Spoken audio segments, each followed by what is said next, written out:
네, 여러분은 지금 거침없는 기자들의 취재 뒷담화쇼 경남 기자회견을 함께하고 계십니다. 경남의 다양한 이슈들과 숨은 뒷이야기들까지 시청자 여러분들이 궁금해하는 모든 것들을 100% 풀어드립니다.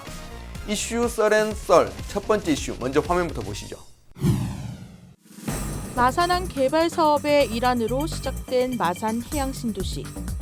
지난 1998년 해양수산부는 노후화된 마산항을 가포로 이전하고 항로 준설에서 발생한 준설도로 해양신도시 부지를 조성했습니다.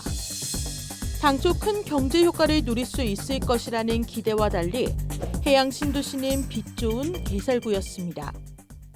지금 나온 거는 굉장히 좀 오래된 이슈인 것 같습니다. 되게 오랫동안 저도 이 부분을 꽤 오래 전에 취재를 했던 것 같은데 네. 이게 마산 해양 신도시 개발 문제 우선은 사업을 시작한 지 한 15년 정도 시간이 흐른 것 같은데 특히 이 마산 해양 신도시가 들어설 땅 이제 인공섬이죠. 인공섬인데 이 부분에 대해서는 이제 왜 매립을 했나 뭐 이런 얘기들이 지금 계속 나오고 있는 것 같습니다. 그러니까 워낙 오래된 사안이다 보니까 다들 왜 매립했는지는 모르고 일단 방치되고 있는 것만 조금 보시는 부분이 있는데 이제 1998년으로 좀 거슬러 올라가다 보면은 이제 마산항이 되게 노후화가 된다. 그래서 가포로 이전해서 가포 신항을 만들자는 얘기가 있었어요.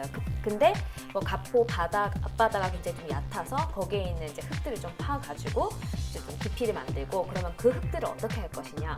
그럼 그 흙들 갖고 섬을 만들자. 그래서 거기서 개발을 하자. 뭐 이렇게 해서 시작이 된 이야기라고 하는데, 근데 조금 제가 이제 저도 공부를 좀 하면서 봤던 게 이 인공섬을 만드는데 투입된 비용은 3천억 원이 넘어요.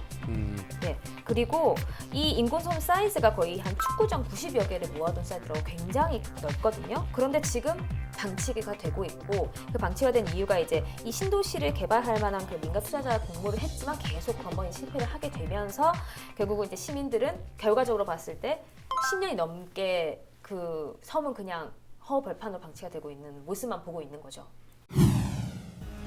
창원시가 마산 해양신도시 개발 방향에 대한 시민들의 의견을 수렴합니다. 이 시는 8일까지 홈페이지 시민참여 또는 뉴스카드를 통해 의견을 받아 올해 6월까지는 마산 해양신도시 개발 방향을 결정할 방침입니다. 마산 해양신도시 개발 사업은 지난 2002년 12월 당시 마산시가 해양수산부와 협약을 통해 마산항 개발 사업의 일환으로 조성했지만 시정 방향과 맞지 않은 개발 계획으로 수차례 연기됐습니다. 그동안 이제 시정 이제 이렇게 방금 얘기를 했던 것처럼 민간 투자 회사, 민간 회사하고 민간 사업자하고 계약이 계속 안 됐거든요. 안 되고 결국은 이제 그 어떤 협의가 안 됐던 부분이 시가 생각했던 시정 방향과 네. 민간 업체에서 제안한 어떤 개발 방향과 맞지 않았기 때문에 그런 이제 결과가 나왔던 건데 네. 방금 이제 뉴스에서 보셨던 것처럼 창원시에서는 결국은 시민들의 의견을 받아가지고 개발 계획을 수립하겠다, 정하겠다 이렇게 한 건데 그러면 시에서는 아직까지 특별한 계획이 없다고 이렇게 좀 해석을 해도 될까요? 올해 신년사에서 허성무 시장이 이제 동부가 신해양 거점 도시 창원을 그렇게 만들겠다라고 하면서 이제 2024년까지 그게 어딘지는 이제 구체적으로 말하지 않았는데 해양 신도시를 염두에 두고 이야기한 것 같아요. 네. 공공성에 기반한 문화 관광 해양 레저 중심 개발을 할 거고 특히 이제 첨단 스마트 시티 기술 도입해서 네. 스마트 아일랜드 짓겠다 그랬고 그게 이제 결국에는 마산 해양 신도시를 염두에 두고 있는 거죠. 그래서 지금 어느 정도 상당히 계획이 저는 진행되고 있는 걸로 알고 있거든요. 문재인 대통령도 얼마 전에 여기 와가지고 그렇죠. 우리 지역만의 문제가 아니라 네. 이걸 허가해준 국가의 책임도 굉장히 크거든요. 네, 그래서 네. 국가의 일정한 책임이 있다는 걸 인정을 하셨고 거기에 뭔가 액션을 취하겠다고 한 상태예요. 그래서 이제 그게 제일 가능성이 높은 게 스마트 시티로 개발하는 건데 그게 왜 중요하냐면 정부에서 이제 방향이 두 개인 거예요. 완전히 맨 바닥에 신도시를 만들어야지만이 도로 깔 때부터 스마트한 그렇죠. 심지어 하수 관거 처리 이런 것까지 다 그렇습니다. 스마트하게 본격적인 거고 네. 또 하나는 그냥 기존에 있던 도시를 스마트하게 업그레이드는 두 개인데 지금 우리나라는 더 이상 신도시를 만들 수 있는 여력이 없어요. 그럼 딱 한 땅이 군데밖에. 꽉 찼으니까요, 그죠? 예, 네. 그리고 이 그 뭔가 수지 타산이 안 맞기 아유, 때문에. 네. 근데 이 창원에 여기는 딱 명분이 너무 좋잖아요. 그렇죠. 나라의 책임도 있고 놀고 있는 우리가 땅이고. 스마트 시티를 하려고 하는데 여기다 하면 완전히 기초부터 처음부터 다 할 수가 그렇죠, 있으니까 그렇죠. 예, 이걸 해야 되고 그런 기회를 잘 서로 정부하고 소통하면서 네. 그 논리와 명분을 만들어 간다 그러면 제 개인적으로도 여기 이상 우리나라에 그 적지가 없는 것 같아요. 그럼 이제 어쨌든 아까 이제 장보영 기자가 얘기했던 대로 네. 가포신항 때문에 사실 가포신항 사업에 대한 부수적인 부가 사업이라고 봐도 될 그쵸, 것 같거든요. 그쵸. 그것 때문에 이제 생긴 인공섬인데 그 당시 이제 실제 항로에 대해서 이제 준설 수심에 대해서 시민단체 반발 때문에 그게 네. 굉장히 깊이 팔 건데 많이 파지도 못했고 네, 네. 그래가지고 결국은 준설 이제 투기비용이 이제 한 1,500억 원 아끼려고 하다가 지금 아까 얘기했던 대로 한 3,400억 원이죠. 네, 네. 이게 투입된 거잖아요, 이게.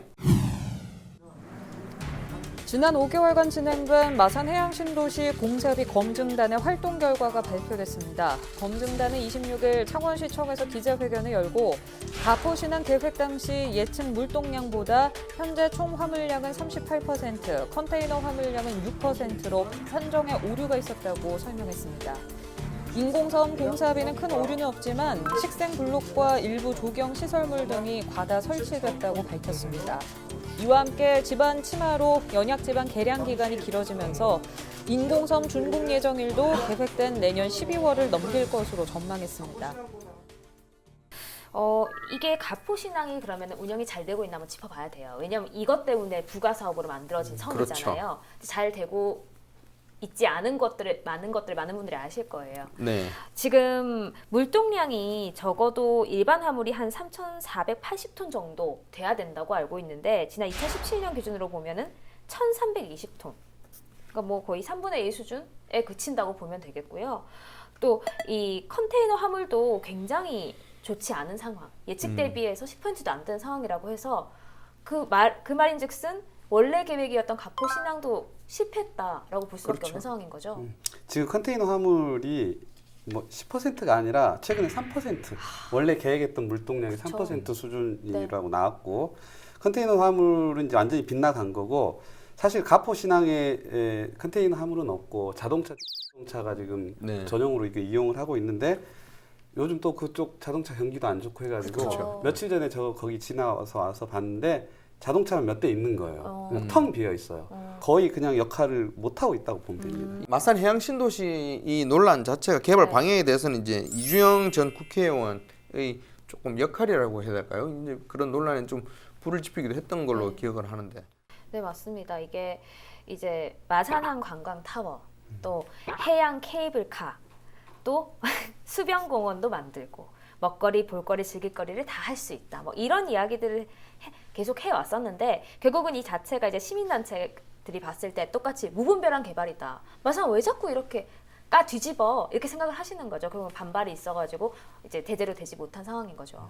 참 이거 사실 그렇게 대형 어떤 사업들 그렇죠. 그것도 이제 우리 정부 돈을 따서 많이 보조받아서 할 수 있다 이렇게 선거 때마다 이렇게 나오는 건데 사실 그때 육선에 도전하려고 이제 했던 그 이주영 의원 역할이 좀 컸었고 네. 그 너무 마음이 급해서 그런 그 예측을 좀 못한 부분이 많이 있고 그리고 마산 해양 신도시에 대한 이제 그 뿐만이 아니라 이 마산 쪽이 너무 무분별하게 개발이 됐거든요. 네 번에 네. 걸쳐서 이렇게 매립이 됐었다 그랬잖아요. 네. 원래는 뭐 기억하시는 분 계실지 모르겠는데 우리나라 최고 수준의 그 모래사장도 있고 근데 거기다가는 이렇게 해서 개발을 하면서 저쪽 다른 쪽에다가 인공 모래사장을 만드는 이런 어처구니없는 일들이 이제 반복되고 있는 거죠.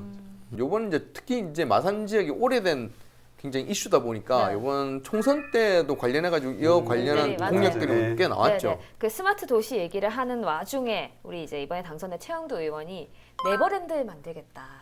네버랜드. 그 피터팬에 나오는 네버랜드를 네버랜드. 만들겠다는 공약을 내세웠어요.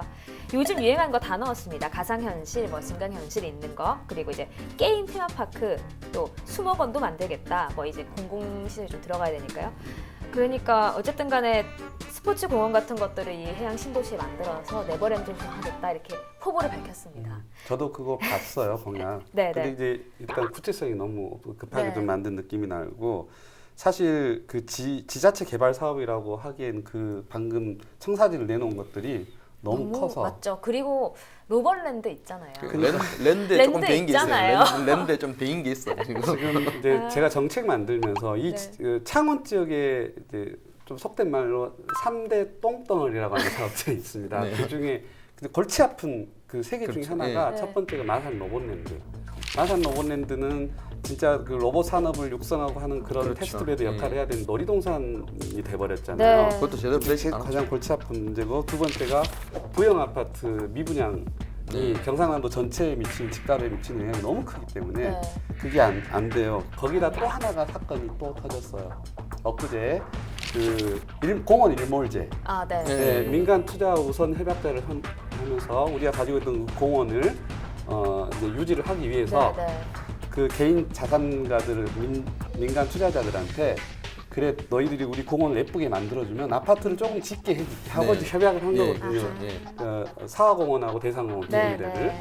근데 그게 예상된 반대가 아파트 많았는데. 대수가 네. 5,000세대. 와, 와. 조금 아닌데요? 그러니까 여기는 이제 절대로 다시는 그 야, 민간 아파트 안 투자가 되는데? 불가능해요. 예. 아, 그렇네요. 예, 이미 이미 아파트가 풀로 찼네요. 가득 찼네요. 풀로 찾고 미분양인데 오바네요. 5,000세대 또 네. 하겠다고 하는데 여기까지 하기에는 지금 무리가 있는 거예요. 그렇네요. 그러면 골치가 답은 굉장히- 정말 스마트 도시밖에 없는 것인가 싶네요. 그렇죠. 국가 재원을 이제 좀 끌어다가 그게 가장 이상적인 상황인 것 같아요. 사실 기대보다 이제 애물단지가 되고 있는 마산 해양 신도시가 지금 이제 논란이 되고 있는데 아직까지는 어떻게 활용할지는 아무것도 이제 정해진 게 없습니다. 근데 이제 계속 이렇게 방치될 수는 없는 거고 마산 주민들이 기대하는 바도 크기 때문에 네. 마산 발전에 어떤 직접적인 연관도 있는 부분이기도 하고 하기 때문에 이제 창원시가 시민들에게 개발 방향을 물었습니다.